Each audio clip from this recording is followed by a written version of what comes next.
Right, we are live. Let's get the speed up on this. Let's get that a little bit closer, to be fair. Let's get that in place. Right, are we good? I wasn't going to do this, but I didn't do much walking yesterday, apart from walking the dogs, and then realised even with walking the dogs, I only did about 7,000 or 8,000 steps yesterday. And I need to keep going. I'm trying to hold on until Christmas Eve. When I say hold on, I mean I'm trying to keep doing the dieting, keep doing the walking. Training's easy, I enjoy that. The walking's kind of easy, I enjoy that, but it's been quite nice the last few days to not do as much. The dieting is the hard part. After doing it since I kind of started around March, kind of half-assed it, kind of eased into it for a couple of months, but then it's been definitely a hard since about June or July. So I'm ready for a break, basically. So what we're going to cover today, though, while I get some steps in, is why most executives fail at getting in shape and getting healthy.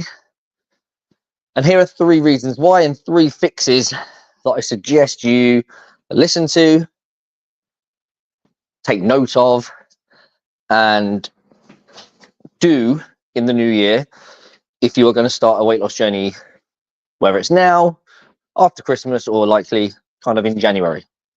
Because if you don't, I see the problem here. If you don't do these 3 things, and I think any one of them is an issue. Arguably, they're all important. I'm trying to think if I had to pick one. Maybe point number 2. No, they're all important. But if you lack one of them, I will not be surprised if you fail. They're all important. And when I think about clients that I've worked with who have been, let's move this up a little bit, been successful over the years, these are 3 things that they have to address. Number 1, the not so sexy one. In fact, I'm going to be honest, 2 of them aren't very sexy, because when I think about fitness, weight loss, getting in shape, the sexy ones are like what supplements to take, what exercises to choose, like the nutrition stuff. That stuff's what most men want. Unfortunately, it's going to be covered once in this live, but there are 2 other not so sexy points that you still need to do. And just to be honest, they are still things that I have to have. So they're important. Number 1 is belief. I just wrote a post about this, so I'd go and read it if you haven't read it. But a lot of executives start weight loss journeys without really, what I'd say is like kind of genuine belief in themselves. I don't blame you, because if you've tried to achieve something many times over and it's failed, then it's really easy to get to a point where you don't think it's ever going to happen. Whether that's with fitness, that could be with relationships, certainly is applicable to business and, being a professional. One of the example I used in the written post that I just did was, I used to believe that the only people that made good money in fitness were the trainers that worked, like celebrity trainers that worked with like Hollywood actors and professional athletes. The ones you kind of saw in magazines or on talk shows online. And because they are few and far between, the likelihood of becoming a celebrity trainer it's not very high. So I just assumed that, you could make okay money in fitness, but it was never going to be something that would make me rich. I just did it because I enjoyed it. Until I read a book by Daniel Priestley, is that his name? I follow him. I always forget. I don't read his name, but he has a book called Unsubscribed. No, I actually put in the post unsubscribed. His book's called Oversubscribed. As soon as I finish this live, I'm gonna have to go back and edit the text, because it's not called Unsubscribed. It's called Oversubscribed, and it's a book about business, about being being like having demand. And in the book, he talked about a guy who I still follow to this day. I actually sent him a copy of my book when I wrote it, who at the time, I don't know what he's doing now, this must have been 10 years ago, was making about $500,000 per year. And I was like, what? Like, my mind was blown for two reasons. One, how is a personal trainer earning $500,000 a year? And how is he not famous? Like, how is he not a name? Like, he's not a Joe, like, this is before Joe Wicks, but he's not a Joe Wicks or a James Smith. I guess nowadays you can be famous in fitness without being a celebrity trainer. Social media has changed a lot of things in all industries over the last, especially since COVID, but definitely over the last 5-10 years. But how is he not like famous? He wasn't a famous bodybuilder or a fitness model or someone who worked with Hollywood actors. He was basically just a normal personal trainer that worked in London. That was when I was like, okay, if he can do it, why can't I? That's my first thought. And I'm obviously, this is when I was beginning my journey into kind of trying to learn more about the business side of things. I got to the point where I was very knowledgeable about fitness, but as my mentor John McCulloch often says, you can be good at your thing, whether that's fitness, copywriting, or whatever it is, but it doesn't mean you're good at the marketing and the sales. And reading that book was kind of the start of a journey of trying to improve those things to, make more money, but also just be able to help more men. So I'm already reading this book, trying to see if I can do better. And then I read about this personal trainer. I'm like, wow. And that change in belief instantly stopped me from kind of using excuses like, I'm never going to be a celebrity trainer. Personal trainers don't make much money. You're doing quite well for considering the route you've chosen. And now to this day, I've been part of coaching groups. I recently left one, but I was part of a coaching group where some, not all, this is still not the norm, but there were many online fitness coaches doing 100, 200, couple were doing $500,000 every single month. Still, my mind's like, it's possible. And if it's possible, if other people can do it, who are, with all due respect, probably no better at the job and no smarter, and they have access to all the same resources, then why can't I? Instantly, when you change your beliefs around something, you will often change your actions. You will go all in. Whereas at the moment, if your attitude is, I can't do it, I can't get in shape, I'm too busy, I'm too old, my metabolism's too slow, nothing works, they're just all you allow yourself to have excuses. And then what happens if you have excuses or you have doubt? You kind of half-arse it. Let's be honest. You're not going to make sacrifices and work hard for something you think is going to fail. The same would be said for a business or a relationship, anything really. Why would you put a lot of effort in if you didn't actually ultimately think it would work? Especially if those things are hard, time-consuming, uncomfortable. They require discipline, willpower. Far easier just to have excuses and say, well, I'm never going to be in shape, never going to have the body that I want. Fuck it, I'm too busy. And you just carry on with the same lifestyle. That's why I reckon you need to fix your beliefs first in 2025 or even before that. How?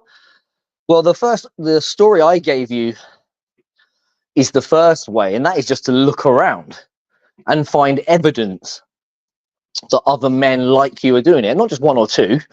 Like, there are plenty of billionaires out there. I can see them every day online. I could follow Elon Musk, but I don't believe that I could be a billionaire, quite frankly. But I do believe I can earn a certain amount based on what I see other competent, hardworking online fitness coaches make, and it's more than I believed before. Sticking with the story, you could look around and ask yourself, okay, how many men like me who are 40, 50, in the 40s, 50s, and 60s, short on time, probably riddled with injuries, health problems, kids, wives, busy jobs, traveling, social events, client drinks, work dinners. How many men with all those struggles have managed to get in shape? Well, I could send you testimonials, photographs, or even put you in contact with hundreds of men that I've helped do it. So if I can account for a lot of men like you that have succeeded, and many other coaches can as well, and there are obviously some men who have done it on their own, the obvious answer is yes, it's possible. Like, all it takes is to spend 5-10 minutes online hashtagging, looking at hashtags like fit over 40, fit over 50. You could go into my featured section of my profile right now and see the clients that I've worked with who are literally you. No excuse. Dare I say it, some of them have probably had it harder than you. They're busier than you, possibly had more stress than you, less time than you. But the point is, they're like you and they did it. Another thing you can do is kind of with belief is figure out if the problem is you. Like, let's have an honest conversation. Do you just lack commitment and drive? Is it something that you don't actually really want to do? If that's the case, you probably aren't still watching. But if it is something you've dedicated time and effort to in the past and you failed, then the likelihood is you're just doing the wrong thing. So the problem isn't you. You're not the failure here. It is on you. It is your responsibility to find how to do it. But if you're someone that's committed, I've had men come to me many times who have followed some of the most ridiculous diets for like 6 months, 8 months, 9 months, a year. And then they fall off the wagon and they blame themselves. I failed. And sometimes I think to myself, you have followed like some of the diets and training things I've seen men follow for a long time, really shows how resilient and determined a lot of men are. But ultimately, it failed because it was wrong for them, and then they blame themselves. So if you're someone who is watching any of my videos or reading any of my posts, watching this, and you can kind of honestly say that you are determined, you are willing to make sacrifices, you do have good willpower, you are mentally strong, and you keep failing, then the problem probably is just you don't know how to do it properly, and you're making it harder than it needs to be, which I'm going to cover in point number 2. So the first one is belief. Fix your belief first. Take a look around, open your eyes, and I'll just add this into it. Stop making excuses. Look for people that are like you and use that as a way to take away excuses and kind of shift your mindset into not I can't, but how can I? Or how did he? How did my client Jordan, for example, recently go traveling for 3 weeks straight in hotels and eating in hotels and restaurants and still make progress? How did my client Mark 5 or 6 years ago travel for 12 weeks and still get results? How did my 53 at the time year old client Tim get in shape, get off most of his medication for diabetes and transform his life while still having a cooked breakfast every morning for business? He was 53 when I worked with him. We're still good friends now. He is now 60, still in great shape. He's actually made progress since I stopped coaching him. How? He knows how to do it. He has the habits, and of course he has the belief. So that's number 1. Number 2, not having a plan or not understanding how to do it. I don't think many executives have an actual strategy for predictable, consistent, and sustainable health improvements and fat loss. And we can talk about goals all day or why you want to do it, but that's really what you want. More energy, better health, better fitness, to look better, feel better. It's quite simple. The how, or the strategy, is important. In your business, you'll have strategies for every little section, whether that's come up by you or a member of your team.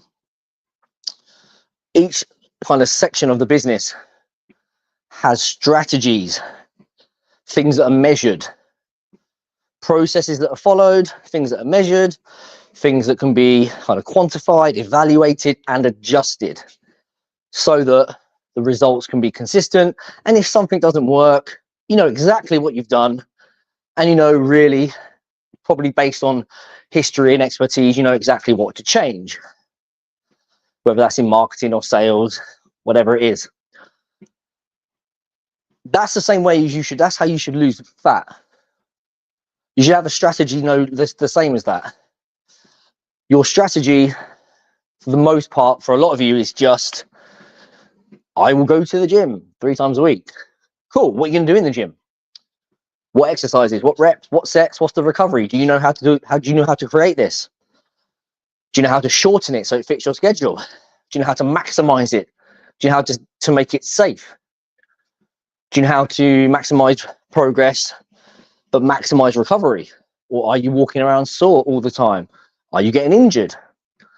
Is your 20-minute session turning into 45 minutes? Is it an hour and a half? It all comes down to the plan. The nutrition. I'm going to eat clean. I'm going to cut out junk food. Okay, cool. How are you going to deal with cravings? How long are you going to last doing that? How are you going to deal with business trips? What are you going to do when you have a client that wants a drink? What are you going to do when you no longer make progress and you hit the wall?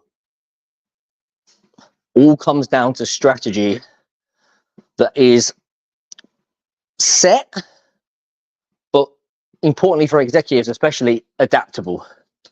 So you don't want a strict diet, for example, where it's like, these are the meals I have to eat at a certain time on a certain day in a certain amount. That's how I used to do that with clients many years ago.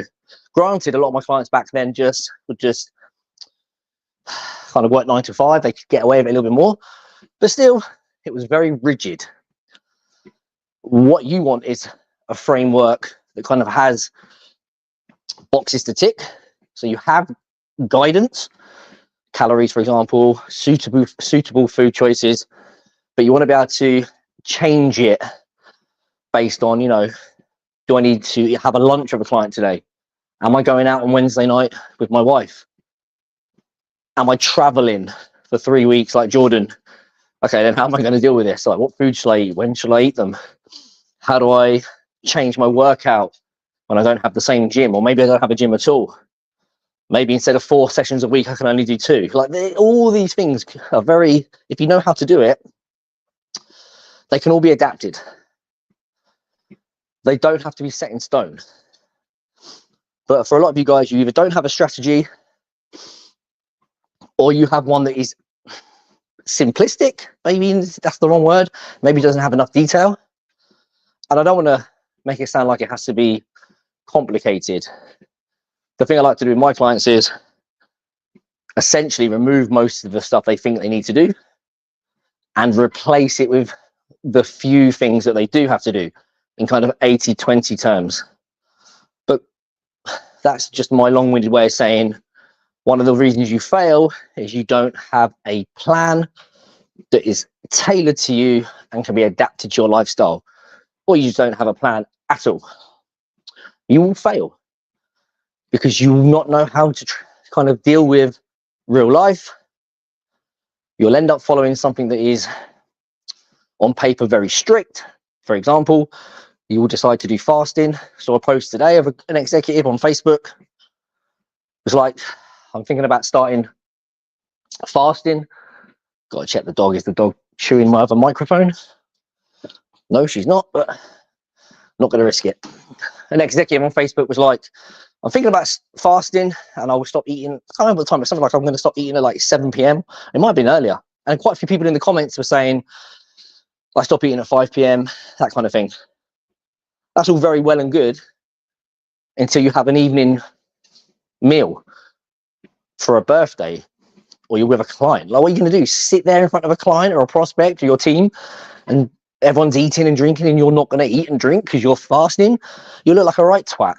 Why do it? It's just an it's an example of what not to do. So that is two of the reasons why people fail. Lack of belief. You fix that by looking around and finding ways to believe, figuring out if you're the problem or if the strategy is the problem. Problem number 2, lack of strategy. Well, that's fixed by getting a strategy that actually teaches you how to adapt it. If you want help with that, send me a message with the word strategy. We'll have a chat. And number 3, a big one, which is again not very sexy, but is a lack of accountability.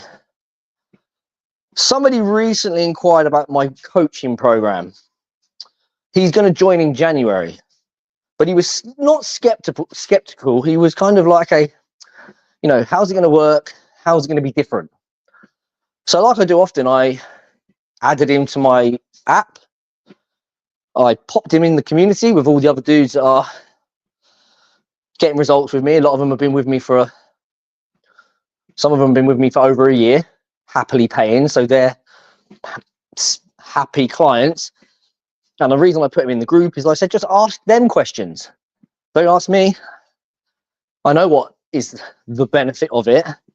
I'm not going to turn around and say it's rubbish either, but you can ask clients and you can ask past clients. I had many past clients say, if you ever need someone to speak to me, yeah, ask.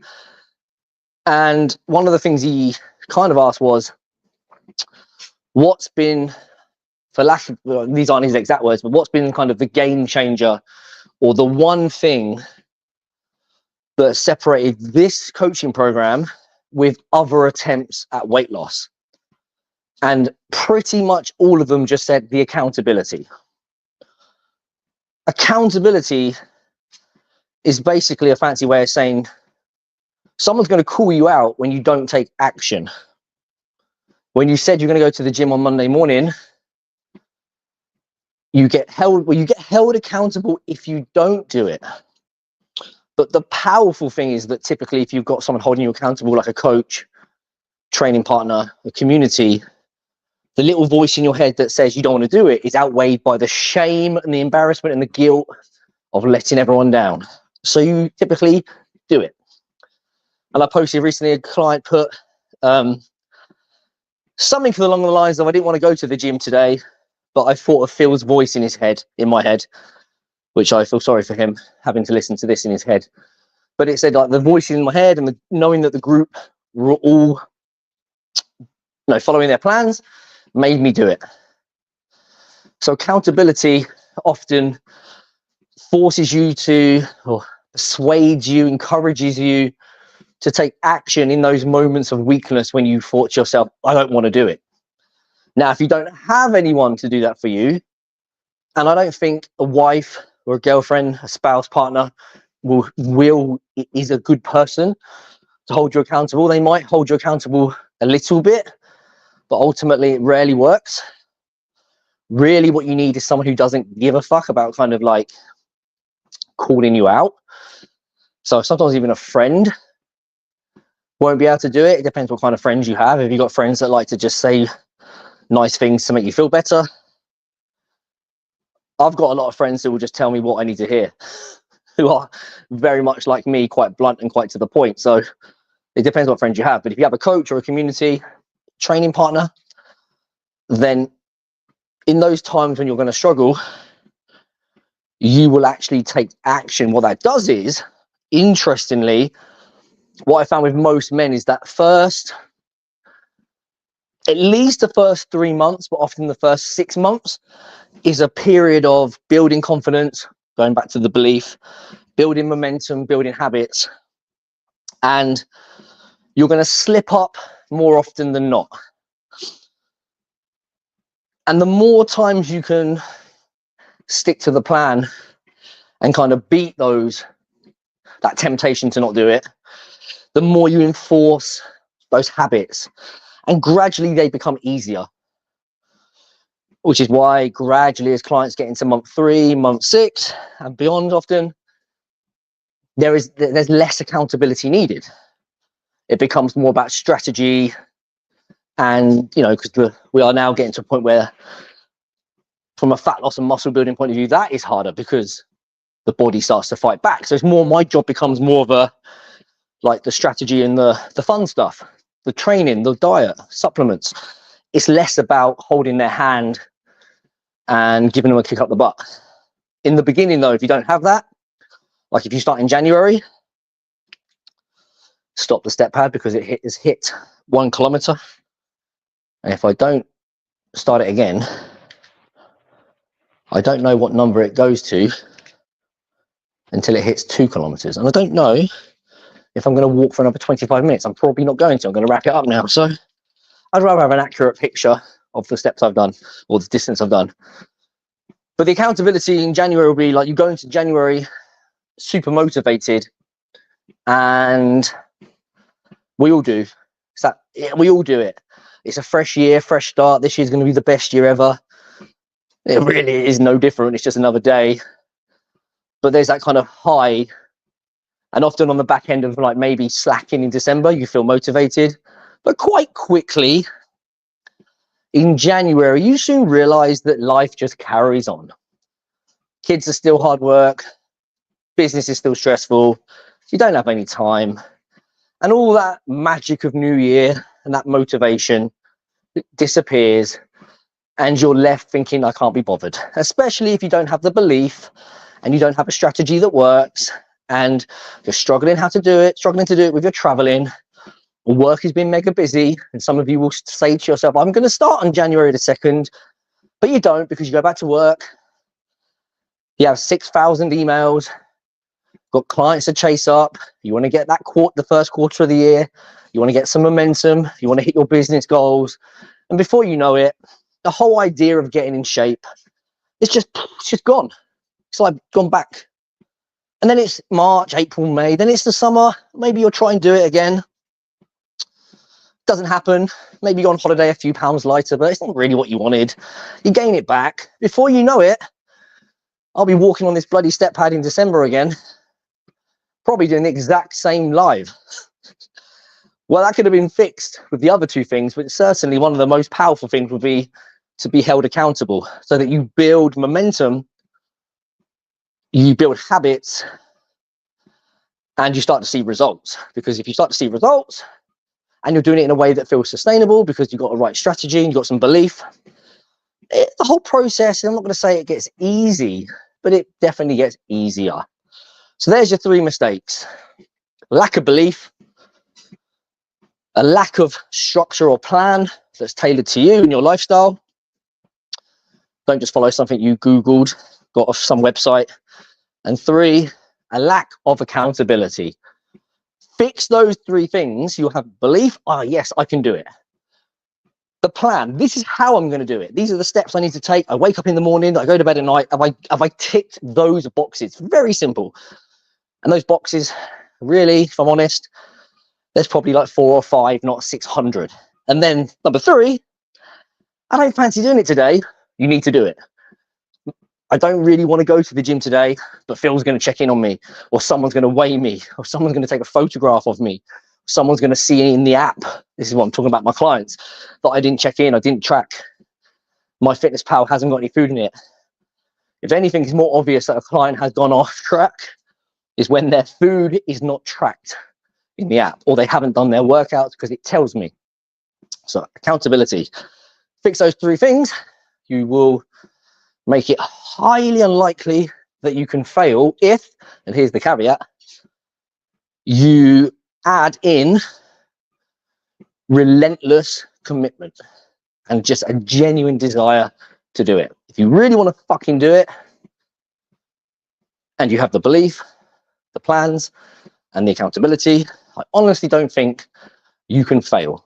But if you want some help with any of these 3 things, or all of these 3 things, because quite frankly, you probably hopefully resonate with all of them, then I am looking for, got a few places already filled up, probably 5 or 6, maybe 10 guys, executives to start in January now. But I'm doing the calls with everyone now.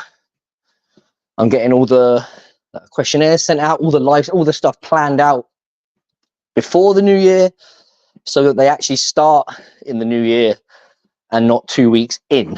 So if you are considering joining, let's have that conversation now, because I'd rather get all your plans over to you while you have a little bit of time to read them and go over them, ask questions, because you're not going to be working most likely.